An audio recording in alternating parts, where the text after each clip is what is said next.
parating na yung bagyo. Ingat po tayo guys. Ayan, lumalakas na yung mga hangin, no? Secure muna tayo. Grabe lakas ng hangin, no? Parating na ang bagyong si Pulong. Pulong Duterte.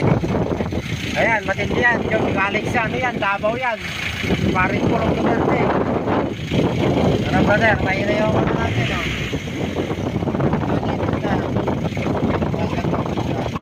Yan, lumalakas na yung mga hangin. Ulit-ulit sa hangin eh.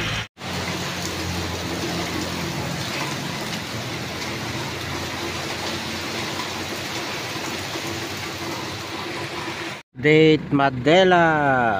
Tumba na yung mga mais, oh. Nahirapan na ma-repair ngayon yan. Update. Oh, talagang ano, buwaghag na yung mga ano, oh, mais, oh. Oh. Tumba na yung mga mais. Pero mababaw yung ano to. Wala, makalakasan pala ng ulan dun sa...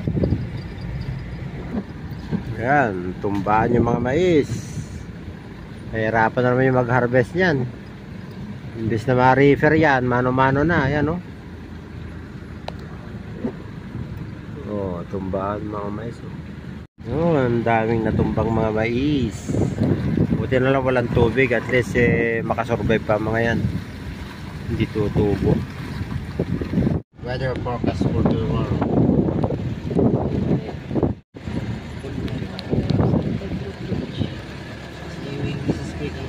Pang CNN.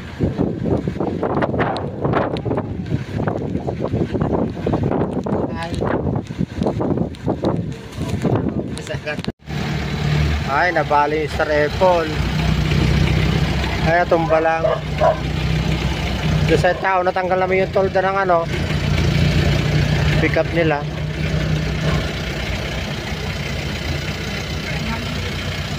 Yun, ninunan na tayo ng kambing sa saging. Tumbaan na. At least makasurvive pa mga to siguro after 1 year. Bubunga ulit.